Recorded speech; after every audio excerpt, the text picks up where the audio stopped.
Students, आज के इस वीडियो में हम बात करेंगे हेल्पिंग वर्ब और मेन वर्ब के बारे में। जैसे कि कई बार स्टूडेंट्स क्या होता है कि जब भी हम स्टडी कर रहे होते हैं तो कई बार हमारी जो बेसिक कॉन्सेप्ट्स होते हैं वो कमज़ोर हो जाते हैं, और ये जो छोटे छोटे कॉन्सेप्ट्स कमज़ोर होने की वजह से हमें इंग्लिश ना ही समझ आती है, ना ही लिखना आता है और ना ही पढ़ना आता है। तो स्टूडेंट्स, आज की इस वीडियो में केवल आप मुझे 5 से लेकर 10 मिनट दीजिए। इन 5 से लेकर 10 मिनट में आपके दिमाग से ये जो हेल्पिंग वर्ब और मेन वर्ब से रिलेटेड जितने भी डाउट्स हैं एकदम से खत्म हो जाएंगे, और आप आज से ही जान पाओगे कि हेल्पिंग वर्ब और मेन वर्ब में क्या डिफरेंस होता है, हम कैसे पहचाने किसी भी सेंटेंस के अंदर हेल्पिंग वर्ब कहां पर लगा हुआ है और मेन वर्ब कहां पर लगा हुआ है। समझ में आ गया? तो पूरी डिटेल में हम बात करते हैं। तो सबसे पहले हम वर्ब की डेफिनेशन की ओर चलेंगे और वर्ब समझेंगे, उसके बाद हम हेल्पिंग वर्ब और मेन वर्ब समझेंगे। तो जैसे कि स्टूडेंट्स, आपने पहले वीडियो में देख लिया होगा, मैंने वर्ब के ऊपर टोटल वीडियो बनाया है। इस वीडियो को देखने के बाद में आप वर्ब से रिलेटेड जो वीडियोस है वो देख लेना, उसमें मैंने डिटेल में वर्ब करवाया है, ठीक है। लेकिन फिलहाल चलिए मैं थोड़ा सा शॉर्ट में आपको समझा देता हूं। वर्ब इस प्रकार के वर्ड्स होते हैं जो कि किसी भी सेंटेंस के अंदर एक्शन का मतलब होता है बेटा काम, ठीक, एक्शन या फिर स्टेट को रिप्रेजेंट करते हैं। स्टेट का मतलब होता है बेटा अवस्था। समझ में आ रहा है?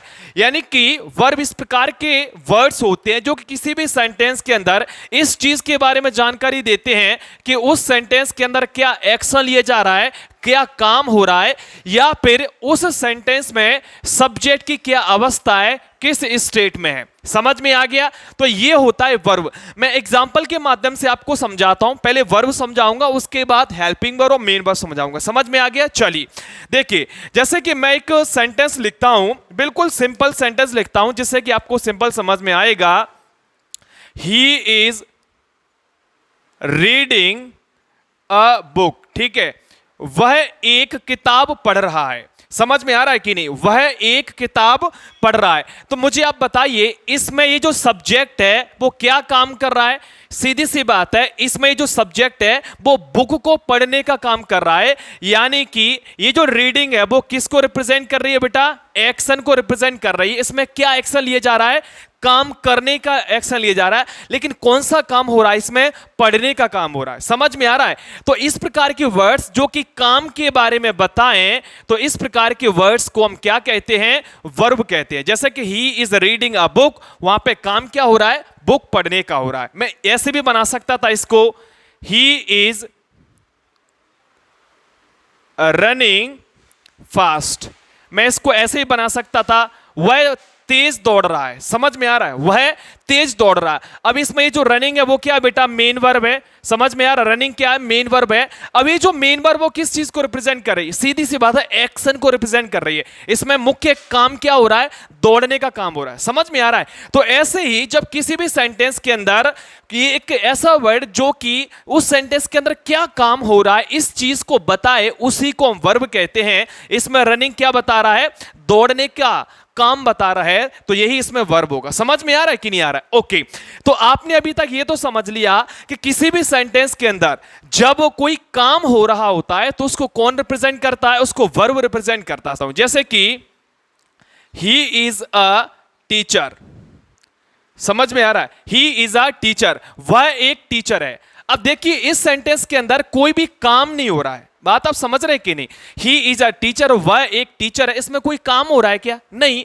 इसमें एक टीचर के बारे में, एक शिक्षक के बारे में, उसके पद के बारे में बताया जा रहा है। वह कौन है? वह एक टीचर है। समझ में आ रहा है? तो इसमें स्टेट को रिप्रेजेंट कर रहा है। इसमें ये जो इज है वो किसको रिप्रेजेंट कर रहा है? स्टेट को, यानी कि अवस्था को रिप्रेजेंट कर रहा है। समझ में आ रहा है?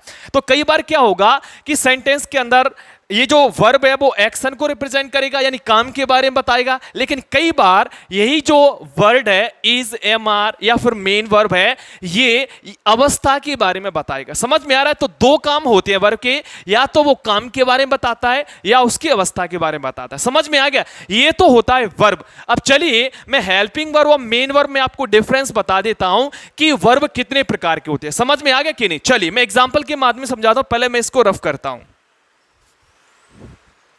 बेटा आज की इस वीडियो में आपके जितने भी डाउट्स है वो क्लियर होने वाले हैं। बस थोड़ा सा बोर्ड पर आप नजर रखिएगा।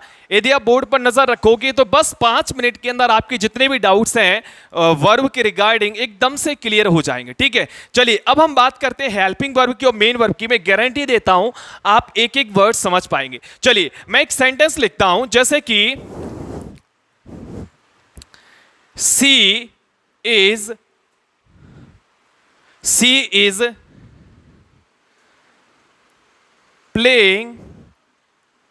Playing cricket. ठीक है, यानी कि वह क्रिकेट खेल रही है। समझ में आ रहा है?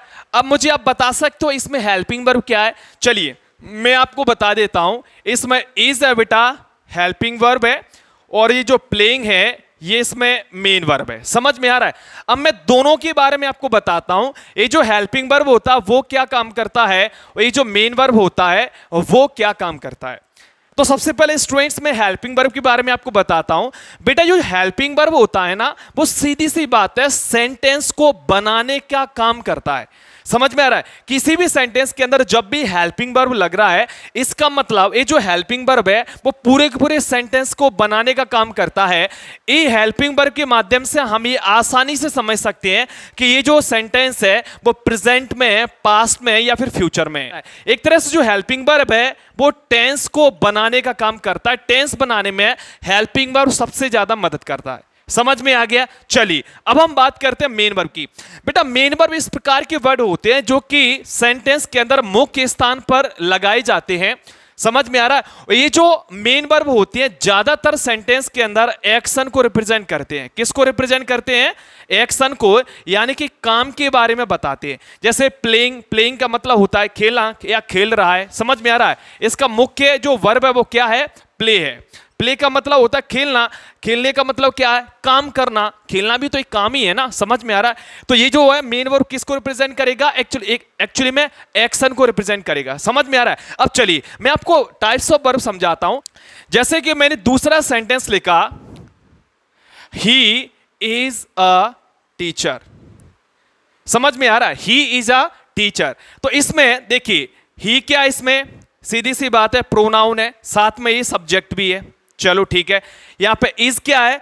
बेटा यहां पे जो इज होगा वो मेन वर्ब होगा। क्या होगा? इज मेन वर्ब होगा। अब मेन वर्ब क्यों होगा मैं आपको बताता हूं। ये यहां पे आर्टिकल है और टीचर यहां पे क्या है? एक तरह से कॉमन नाउन है। समझ में आ गया? चलिए अब देखिए ये जो मेन वर्ब है क्यों है। एक बात, सीधी सी बात अपने दिमाग में याद रख लो कि जब भी किसी भी सेंटेंस के अंदर एक ही वर्ब आए तो वो वर्ब मेन वर्ब होगा। समझ में आ रहा है? इसमें मुझे बताइए कितने वर्ब है इसमें? सिंपल सी बात है, इज यहां पे क्या है? वर्ब है। इज यहां पे क्या है बेटा? वर्ब है। और जब भी किसी भी सेंटेंस के अंदर सिंगल वर्ब आए वो वर्ब क्या कहलाएगा? मेन वर्ब कहलाएगा। चलो मैं एक और एग्जांपल के माध्यम से समझाता हूं। एक और एग्जांपल आपको दिखाता हूं। मैं सेकंड एग्जांपल लेता हूं, जैसे कि they are going to school. ठीक है, यानी कि वे स्कूल जा रहे हैं। They are going to school, वे स्कूल जा रहे हैं। अब मुझे इस सेंटेंस में आप गौर करिएगा, इस सेंटेंस में बताइए कितने वर्ब हैं। सीधी सी बात है, इसमें पहला वर्ब है आर जो कि हेल्पिंग वर्ब है, दूसरा वर्ब है गोइंग जो कि मेन वर्ब है। समझ में आ गया? अब देखिए मैंने कैसे बोला कि ये जो गोइंग है वो मेन वर्ब है। समझ में आ रहा है? इसका एक कारण है। सबसे पहले क्या करो, जब भी आप हेल्पिंग वर्ब और मेन वर्ब में कंफ्यूज हो जाओ कि मेन वर्ब और हेल्पिंग वर्ब क्या होता है, तो सीधी सी बात है सबसे पहले आप सेंटेंस के अंदर ये चेक करो कि सेंटेंस में टोटल कितने वर्ब हैं। यदि सेंटेंस के अंदर केवल एक वर्ब है तो बेटा हमेशा जो एक वर्ब होगा वही मेन वर्ब होगा। समझ में आ गया? यदि मान के चलिए किसी भी सेंटेंस के अंदर दो वर्ब हैं, जैसे कि इसमें आप देख सकते हैं दो वर्ब है, पहला हेल्पिंग वर्ब दूसरा मेन वर्ब, तो देखिए जो पहले वर्ब को छोड़ के यदि किसी सेंटेंस के अंदर दो वर्ब हैं तो पहले वर्ब को छोड़ के दूसरा जो वर्ब होगा, जैसे कि ये पहला वाला वर्ब है और ये दूसरा वाला वर्ब है, तो पहले वर्ब को छोड़ के दूसरा जो वर्ब होगा वही आपका मेन वर्ब होगा। समझ में आ रहा है कि नहीं आ रहा है? तो इसी प्रकार हम चीजों को डिफाइन करेंगे। जैसे कि मैं आपको एक और सेंटेंस देता हूं जिसके माध्यम से आप आराम से समझ पाओगे कि जब दो से लेके ज्यादा वर्ब होते हैं सेंटेंस के अंदर तब हम कैसे पहचाने। जैसे कि मैं तीसरा एक एग्जांपल आपको लिखता हूं। जैसे he has been reading book since morning. वह सुबह से किताब पढ़ रहा है। समझ में आ रहा है? वह सुबह से किताब पढ़ रहा है। अब देखिए इसमें सबसे पहले इस सेंटेंस के अंदर देखिए टोटल कितनी वर्ब है। जैसे कि पहली वर्ब तो हैज है, ठीक है, दूसरी वर्ब बीन है, ठीक है, तीसरी वर्ब कौन सी है? रीडिंग है। टोटल इस सेंटेंस के अंदर कितनी वर्ब है बेटा? 3 वर्ब है। समझ में आ रहा है? तो देखिए मैं आपको क्लियर बता दूं, इस सेंटेंस के अंदर जो हैज है वो हेल्पिंग वर्ब है, सीधी सी बात। इस सेंटेंस के अंदर दूसरी जो वर्ब है वो भी हेल्पिंग वर्ब है। समझ में आ रहा है? जैसे कि मैंने आपको बताया, जब भी किसी भी सेंटेंस के अंदर हम मेन वर्ब को फाइंड करने के लिए जाएंगे, चेक करने के लिए जाएंगे, तो ये देखेंगे किसी भी सेंटेंस के अंदर थर्ड वर्ब कौन सी है। तो इसमें बेटा थर्ड वर्ब कौन सी है? ये वाली, और यही इसमें क्या हो जाएगी? मेन वर्ब हो जाएगी। समझ में आया कि नहीं आया? सीधी सी बात ये है, ठीक है। एक और मैं आपको सेंटेंस करके दिखा देता हूं सॉल्व, जिससे कि बिल्कुल आपके दिमाग में चीजें क्लियर हो जाएंगी, ठीक है बेटा। हेल्पिंग वर्ब और मेन वर्ब का जानना बहुत जरूरी है। कई बार क्या होता है, स्टूडेंट्स के अंदर बहुत ज्यादा डाउट्स होता है हेल्पिंग वर्ब और मेन वर्ब को लेके, और कई बार इसी डाउट्स के चक्कर में उनको काफी ज्यादा नुकसान होता है, ठीक है। थोड़ा सा लाइट चला गया, आप बैलेंस करिएगा चीजों को। मैं एक चीज आपको सेंटेंस और लिख के बताता हूं। नेक्स्ट सेंटेंस है ही हैज बीन absent, ठीक है। He has been absent। सीधी सी बात है, जब भी इस प्रकार किसी प्रकार का सेंटेंस आए, सबसे पहले ये देखो सेंटेंस के अंदर टोटल कितने वर्ब है। सीधी सी बात है, इसमें केवल 2 वर्ब हैं। पहला वर्ब ये है और दूसरा वर्ब ये है। जैसे कि मैंने आपको बताया, जब भी किसी भी सेंटेंस के अंदर हम वर्ब को चेक करने के लिए जाएं, तो सबसे पहले चेक करो कितने वर्ब हैं। और सीधी सी बात है, वर्ब में जो एंड का वर्ब होगा वो मेन वर्ब होगा। जैसे कि इसमें हैज क्या है? इसमें हेल्पिंग वर्ब हो जाएगा, और बीन इसमें हो जाएगा मेन वर्ब। क्या हो जाएगा? Main verb. सीधी सी बात, सिंपल एज दैट, ठीक है। तो मुझे लगता है अब आपको समझ में आ गया होगा। चलिए एक और सेंटेंस देता हूं जिसमें आपको क्लियर चीजें समझ में आ जाएंगी। इस सेंटेंस के अंदर आप मुझे बताइएगा कि इसमें टोटल कितनी हेल्पिंग वर्ब है और मेन वर्ब है। They have been